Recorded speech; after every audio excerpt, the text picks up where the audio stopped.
Today we're going to talk about what influences weather. So what is weather?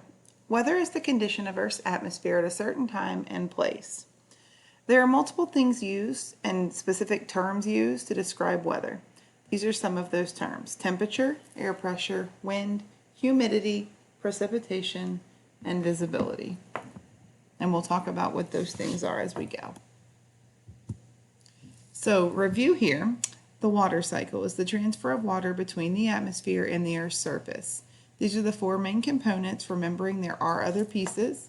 So water is going to evaporate from the rivers, lakes, any body of water into the atmosphere, changing from a liquid to a gas.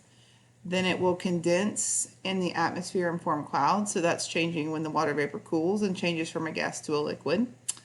Then the water becomes heavy, the clouds get saturated, and it falls as rain, sleet, snow, or hail. And that's when it changes, that's when it stays in a liquid form as it hits the surface, and then it's going to run off through the lakes, rivers, streams, etc., always leading back to the ocean. All right, what is humidity? Humidity is the amount of water vapor in the air. Now, the amount of water vapor compared to the amount the air can hold is known as relative humidity. It's relative in what it can hold as to what it is currently holding. And it's measured using something known as a psychrometer. This right here is a psychrometer, and it has a wet bulb thermometer and a dry bulb thermometer. And within that thermometer, most of the time is mercury. That mercury rises and takes the temperatures through the wet and the dry bulb. Now, when you're reading relative humidity, you start by reading what the dry bulb is. And so we'll say the dry bulb is 14. Then you'll take the difference between the wet bulb and the dry bulb. So if the dry bulb's 14, we'll say the wet bulb is 17. 17 minus 14 is 3. So to get your actual relative humidity, you would look at the 14 and move over 3. 1, 2, 3. And it would be 69, and of course we're recording in degrees Celsius. All right, dew point. Condensation is the process where water vapor changes into a liquid. We've already briefly talked about this, so we know that something has to have a surface to condense on. So condensation cannot happen unless there is that surface. So outside in the mornings, we have the dew that forms on the grass. Maybe in a restaurant, you have the little water droplets that form on your glass because it's cooler in the restaurant, or cooler in the glass than it is in the restaurant. So the air must be saturated for that condensation piece to occur, which means it's at 100% humidity. Then it also must have your surface. That's why dew forms on some mornings and not others. So dew point is the temperature at which that gas changes or condenses back into the liquid. So it has to reach that certain temperature before it can happen. That's why sometimes if you're in a restaurant and it's, say, really cold and then they turn their heat on, or vice versa, maybe it's really warm and then they cool it off really quickly, sometimes that'll also create this condensation piece. Great place to see condensation is the windows at the Waffle House. All right, so let's talk about air masses. Air masses have the same properties as the surface over where they develop or where they originate from. So you can see in this picture there are 6 things, but 2 and 2 are the same. Whoops. So let's talk about this. Maritime, polar, they are both blue. Maritime tropical and maritime tropical, those are both red. Continental tropical is this orangey yellow color, and continental polar is purple. It also shows you where they're coming from. Maritime, all 4 come from where? Water.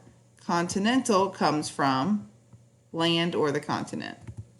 All right, so an air mass is a large body of air where temperature and moisture content are similar throughout, meaning they may not be the exact same temperature, but they are similar. So you're not going to have somewhere being 85 degrees and somewhere being 30 on any given same day. The moisture content and the temperature are determined by an area over where that air mass originates from, and that origination point is going to be known as the source region. So it's represented on a map by 2 letter symbols. The first letter represents the moisture content, and the second letter represents the temperature. The first letter will always be a lowercase letter, and the second letter will always be an uppercase letter. So let's look at the symbols. C is for continental, which means it's formed over land. M is for maritime, which means it's formed over water. Mary is the root word for water, like marine. Polar, or P, is for cold weather, or cold environments, and T is for tropics for warm environments. All right, so these are the North American air masses: maritime polar, continental polar. Now, in extreme northern Canada, you have continental Arctic. We do not focus on this, but we do have it. We have continental tropical and then maritime tropical. Continental polar is little c, capital P. Cold winter weathers are brought to the United States because of that cold air coming down over the continent part of Canada from the poles, and it's going to bring with it cool summers and often dry weather. Maritime polar is little m, capital P. It's going to bring with it cool, moist weather such as rain and snow, and it's from the northern Pacific and northern Atlantic. Maritime tropical is little m, capital T. Warm waters of the Pacific and the Atlantic from the southern part, from towards the tropics. It brings with it warm, humid, moist weather. Often in the summer, it brings with it thunderstorms. And then you have continental tropical, which is a little c and a capital T, and that's going to form over the middle to southwest part of the United States, over parts of maybe Texas, Arizona, and going into Mexico. Brings with it clear, dry, hot weather because it's mostly desert in that area, and it is one of the air masses of North America. All right, fronts. Fronts are boundaries where two air masses meet. So you have 4 major types of fronts, but we're going to focus on 3 of them: warm front, cold front, and stationary front. So when a warm air mass meets a cold air mass, that forms a front. All right, so a warm front. A warm front is going to be a front that brings with it a warmer area of warm weather. So warm air slides over the departing cold air. So if you can see in this picture, the warm air is moving over and it's pushing the cold air away. So it's going to bring with it warmer weather. Often with this, it's going to bring with it drizzly rain and then followed by beautiful, warm, clear, happy, good weather. So in this image down here, you can see the warm air comes and moves in and slowly kicks the cool air away. All right, the second type of front is a cold front, and this is where cold air pushes under a warm air mass, and it basically kicks the warm air away. So it's going to be forced with this cold air mass moving in quickly, and it's forcing that warm air to rise quickly because of that. Often with cold fronts, you have storms, heavy rain, and followed by much cooler temperatures. Great example would be in the springtime, especially in the south, when those giant thunderstorms come through and then the cool weather cools off the day or so after. Down here you can see the cool front is cold air pushing in, the warm air is moving up, and together it forms showers and thunderstorms. A stationary front, think about what the word stationary means. Like if you're on a stationary bicycle, you're on a bicycle that's not moving. So this is when a warm or a cold front stops moving. And because of that, it basically becomes stationary, meaning it's in a standoff. Because of this occurring, you could get days of clear weather or days of possible light drizzle, sometimes even a heavier rain. But it's just because it occurs continuously in the same area over a long period of time. All right, cyclones and anticyclones. Areas of high and low pressure are known as cyclones and anticyclones. A high pressure is more dense, and because of that, the more dense air sinks. When that happens, it turns clockwise.